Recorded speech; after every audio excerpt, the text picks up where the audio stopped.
बिस्मिल्लाहिर्रहमानिर्रहीम। अस्सलाम वालेकुम। आज इतवार का दिन है। शहबाज शरीफ को वजीर आजम तो बनवा दिया गया है, लेकिन नवाज शरीफ और जरदारी आज बड़े रुसवा हुए हैं। बड़ी दिलचस्प तफसील है जो आपके सामने रखनी है। असद तूर को भी आज अदालत के अंदर पेश किया गया है। उन्होंने ताकतवर हलकों को क्या पैगाम दिया है, उनसे किस चीज की डिमांड की जा रही है। हामिद मीर और दीगर सहाफी इस मौके पर पहुंचे हैं। इस हवाले से भी तफसीलात आपके साथ शेयर करनी है। तैयबा राजा, जिनकी हाल ही में रिहाई हुई है, उनको गिरफ्तार करने के दौरान एक जज पर उन्होंने किस तरह के इल्जामात लगाए हैं और जज ने क्या शर्मनाक हरकत की, ये भी आपको बताना है। उम्मीद है आप समाप्त करेंगे और अपने कीमती फीडबैक से जरूर आगाह करेंगे।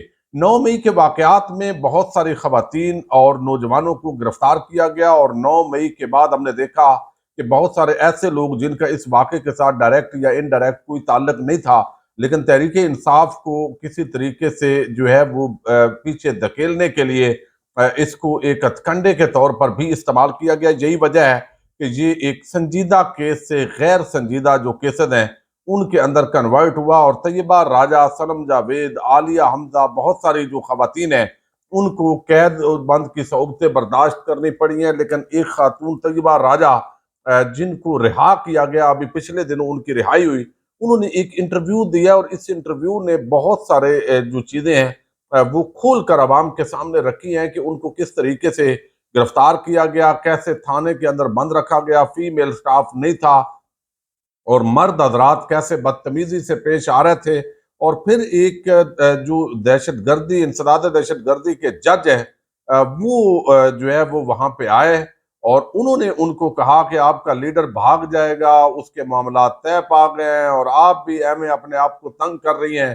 तो इस पर उन्होंने जवाब दिया कि हमारा लीडर जब ये करेगा तो फिर हम देखेंगे। तो ये एक जज का इस हवाले से बात करना, ये कितना शर्मनाक है, कितना घटिया है। यानी किस लेवल के लोग जो है उनको इन जिम्मेदारियों पर लगाया गया है। पहले तो इस मामले को इन्वेस्टिगेट करके उस जज साहब को कुर्सी से हटाना, ये वक्त का एक बड़ा तकादा है, क्योंकि वो शख्स जज के लिए अहलियत ही नहीं रखता जो इतना बेशरम और इतना बेहया हो। और फिर उन्होंने जो इंतहाई, मैं समझता हूँ, बड़ा इंकशाफ किया है कि उनकी वालदा को एक नंबर से एक गंदी वीडियो भेजी गई और उस वीडियो जो के अंदर जो है वो जिस तरीके से एक पुलिस एहलकार बताया गया उनकी तरफ से, तैयबा राजा की तरफ से, वो रेप कर रहे हैं एक लड़की का। और वो ये तासर दिया गया उनकी वालदा को कि ये आपकी बेटी का रेप हो रहा है। और आपको याद होगा कि उन दिनों इमरान खान ने भी इस हवाले से बात की थी और फिर राना सनाउल्लाह ने एक प्रेस कॉन्फ्रेंस भी इस पर कर दी थी कि ये एक ऑपरेशन जो है वो इस तरीके से ये जानबूझ के इल्जामात लगा रहे हैं। तो इन हालात के अंदर वो नंबर बाद में बताती हैं कि वो नहीं चला, वो बंद कर दिया गया। वो किसका था? और फिर जो हमारे साथ इदारे हैं उनका हवाले से भी उसके अंदर थोड़ा बहुत इशारे किए गए। तो ये जो जज है उसके हवाले से और एक वीडियो के बारे में जो इंकशाफ है, ये यकीनन बड़ा शर्मनाक है, तहकीक तलब है। अगर मुल्क के अंदर कोई आइन और कानून के मुताबिक इदारा हो, कोई चीफ जस्टिस की कुर्सी पे बैठा हुआ अगर हकीकी मानों में आइन का मुहाफज हो, तो वो इन मामलात की जरूर बहरहाल तहकीकात करता। लेकिन लगता है कि इस वक्त सारी चीजें जो है वो मामलात उसी तरीके से जो है वो चलाए जा रहे हैं। आज असद तूर जो है उनको अदालत के अंदर ड्यूटी मजिस्ट्रेट होता है इतवार के दिन, उसके सामने पेश किया गया, FIA ने पेश किया। और वहां पर जो है वो असद तूर ने ये बताया कि उनका जो टेलीफोन है वो उनसे मांगा जा रहा है। और एक सहाफी जो है उसके लिए उसके सोर्सेज बड़े आम होते हैं, तो वो ये टेलीफोन नहीं देंगे। और ये जो मामला है इस पर असद तूर ने बताया कि मुझे जो भी ये ताकतवर जो कुछ कर रहे हैं, छोटी सी जगह के अंदर मुझे रखा गया है, वहां पे 19 लोग हैं, कभी ज्यादा होते हैं और मैं सच बोलता हूँ, इसकी सजा दी जा रही है। क्या ये सच बोलना, इसको ये भुगतना पड़ेगा? क्या ये चाहते हैं कि इस मुल्क में कब्रिस्तान का आलम हो और कोई जो है वो गुफ्तगू ना करे? तो फिर ये मतीउल्लाह जान लिखते हैं कि 5 रोजा रिमांड के इख्तिताम पर सहाफी विलागर असद तूर को ड्यूटी जज जुडिशल मजिस्ट्रेट मोहम्मद अब्बास शाह की अदालत में पेश कर दिया गया। एडवोकेट ईमान मदारी और एडवोकेट हादी के अलावा खुद असद तूर ने भी दलाइल दिए हैं और FIA ने मजीद रिमांड मांग लिया है। असद तूर ने कहा कि ये लोग मुल्क में कब्रिस्तान जैसी खामोशी चाहते हैं। जज ने फैसला महफूज कर लिया। अदालत की इजाजत से मैंने कहा कि असद तूर के मोबाइल फोन तक रसाई पाकिस्तान के सहाफ़ियों और उनके खबरी जराए की जानों को खतरे में डाल देगी और पाकिस्तान में सहाफ़ियों के खिलाफ जो मुकदमात हैं वो और ज्यादा सजाओं का फ्लड गेट खुल जाएगा।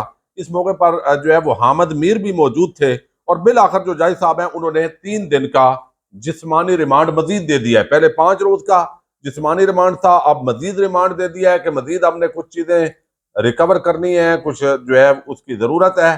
तो आज फिर रिमांड मिला है। तो असद तूर की जो रिहाई है वो नहीं है, चूंकि जब जुडिशल होंगे तो उसके बाद उनकी जमानत के लिए अप्लाई किया जाएगा और मामला वही है कि जजेस का तहकीक का कह कर मजीद जो हसास इदारे हैं उन पर जो उनकी गुफ्तगू और इन्वेस्टिगेशन है उसका फोकस किया जा रहा है। और आज एक मरतबा फिर जो है उनको ये सारी चीजें हो गई हैं। अब दूसरी तरफ जो आदि अमीन गंडापुर है उन्होंने एक बड़ा आम हुक्म जारी किया है भर्तियों पर। एक तो पाबंदी आयद की है और दूसरा उन्होंने 29 फरवरी से 2024 तक यानी 1 फरवरी 2023 से 29 फरवरी 2024 तक तमाम भर्तियों की जो निगरान हुकूमत के दौरान हुई है उनकी तफसीलात भी तलब कर ली है, जो कि उसके अंदर बड़ी जो गड़बड़ है उसका इंदिया दिया गया है। अब दूसरी तरफ जो है वो आज आप देखिए कि किस तरीके से आज असेंबली के अंदर शहबाज शरीफ को 201 वोटों से वजीर आजम तो बना दिया गया और ये वही तकरीबन 80 सीटें हैं जो बाकायदा तहरीक इंसाफ का दावा है कि उनसे छीनी गई है और फॉर्म 45 के मुताबिक जो तहरीक इंसाफ है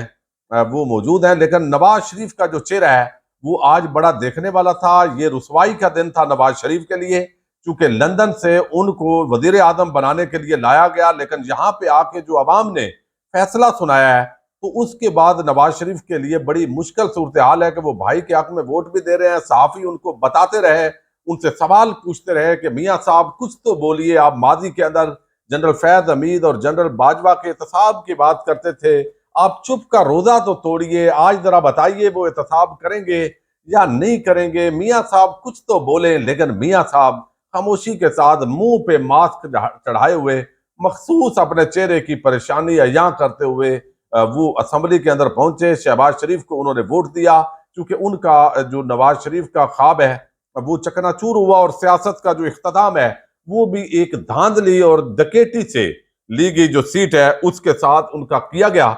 लेकिन अब यहाँ पर जो मामला है, शहबाज शरीफ बड़े बड़े बुलंद बांग दावे और हंगामा आराई, शोर शराबा, मैंडेट चोर, फिर नवाज शरीफ और आसिफ जरदारी की कुर्सियों के सामने सुन्नी इत्तेहाद काउंसिल के जितने अरकान थे उन्होंने आके नारे लगाए मरियम के पापा चोर हैं। और ये चीज चलती रहेगी। बहुत सारे लोग कहते हैं जी ये अवाम के मसाइल के हल के लिए आए हैं तो ये तो तमाशा चलता रहेगा। भाई नहीं, ये मामूली बात नहीं है। उनके मैंडेट पे आधी सीटों पे डाका डाला गया है।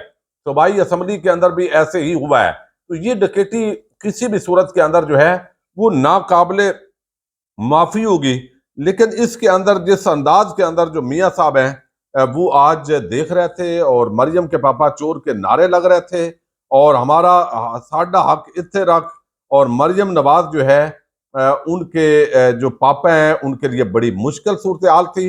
आसिफ जरदारी वहां पे मौजूद थे, फिर एक असार बनाया गया और लोग नारेबाजी कर रहे थे और उनके नारे जो है वो अपनी जगह बड़े बजा हैं। और जितने भी ये दावे नारे अभी शहबाज शरीफ ने जो पूरा माइक लगा के अपने कानों के अंदर जो है वो रुई ठोंस के अपनी जो तकरीरें सुनाने का जो सिलसिला है वो जारी किया है, बुलंदो बांग दावे किए हैं, लेकिन एक जाली मैंडेट के साथ बैठा हुआ जो शख्स है उसको कबूल करना यकीनी तौर पर रियासत के लिए बड़ा मुश्किल सूरत हाल है। बहरहाल इन हालात के अंदर ये बड़ी रुसवाई है और इसकी वजह यह है कि तहरीक इंसाफ का और सुन्नी इत्तेहाद काउंसिल का जो मौक़िफ़ है वो बड़ा मकबूल है। यानी अवाम को भी पता है कि ये हमने वोट जो है वो इमरान खान को दी है।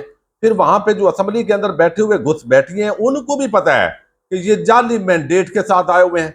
और जो सहाफ़ी हजरात कवरेज कर रहे हैं उनको भी नॉलेज है कि भाई ये 2 नंबर किस्म की असेंबली है जहां पे एक कब्जा जो है वो किया गया है। तो आतिफ जरदारी हूँ, बिलावल हूँ और जो है वो राजा परवेज अशरफ हूँ या दीगर हूँ, वोटिंग हुई, सारा हल्ला गुल्ला शोर शराबा होता रहा। लेकिन इन हालात के अंदर भी जरदारी और नवाज शरीफ जो बड़े सीनियर सियासतदान हैं उनके लिए ये रुसवाई का मुकाम है। खास तौर पर जरदारी जो है वो तो आम ओहदे लेके साइड पे हो जाएगा, उसने पूरी जो ब्लैकमेलिंग करनी थी वो कर ली। और नवाज शरीफ और नून लीग जो है उनका सही तरीके से बोरिया बिस्तर गोल हो रहा है। और वो एस्टैब्लिशमेंट, वो जनरल बाजवा और जनरल फैज हमीद जिनके एहतसाब के नारे मियाँ साहब लगाते थे और उसके लिए एंटी एस्टैब्लिशमेंट बनने की एक्टिंग करते थे, बिल आखिर एक डील के तहत, मुबैना डील के तहत वो पाकिस्तान आए। और फिर अवाम ने वो सारा जो प्लानिंग और सारा जो खेल पाकिस्तानी कौम के साथ बनाया गया था उसको उलट पुलट कर दिया। अब ये डकैती की गई, ये भी जो है हजम करना मुश्किल होगी। इसी तरीके से मामलात चलते रहेंगे, डंडे के जोर पे ये हुकूमत है। और इन हालात के अंदर इससे बड़ी रुसवाई और बेबसी आज जो नवाज शरीफ की देखी गई है, जो नून लीग की नशिस्तों पे जाली मैंडेट के साथ बैठे हुए लोग हैं, उनको जो कुछ नजर आ रहा है, ये एक आसार बना के शहबाज शरीफ के इर्द गिर्द लोग खड़े हैं ताकि कोई ऐसा ना हो कि इधर कोई नाखुशगवार वाकया हो। तो ये इस तरीके से जबरदस्ती का एक वजीर आजम तो बना दिया गया है, लेकिन इखलाकी एतबार से चूंकि सुन्नी इत्तेहाद कौंसिल मजबूत पोजीशन में है, शोर शराबा, हल्ला गुल्ला, जाली वजीर आजम, मरियम के पापा चोर और इन नारों के साथ इनको मसलसल ये अजियत बर्दाश्त करनी है। तो पाकिस्तान के अंदर अगर हकीकी सियासी इस्तेकाम आना है, अगर हकीकी तब्दीली चाहिए पाकिस्तान की आवाम के मसाइल के हल करने में, अगर कोई संजीदा है, तो ये बात नहीं है कि जी अब जैसे तैसे भी है तो आपको मैंडेट मिल गया, नहीं। उसका तकादा ये है कि डकैती शुदा सीटें वापस की जाएं। लेकिन काजी फायद ईसा और जुडिशरी सत्तू पीकर लगता है सोई हुई है। ये फार्म 45 के तहत जो सारा मामला है, अब इलेक्शन डिले, रिजल्ट जो है वो डिले किया जा रहा है और जो चीजें हैं फार्म 45 के मुताबिक, ताकि असम्बली चले और आगे सेनेट के भी इंतखाबात, वो मखसूस नशिस्तें पीटीआई को नहीं दी गई। ये मजीद ज्यादती दर ज्यादती है, लेकिन ये कंपनी चलती नजर नहीं आ रही। इजाजत दीजिएगा। पाकिस्तान जिंदाबाद, पाक फौज पाइंदाबाद।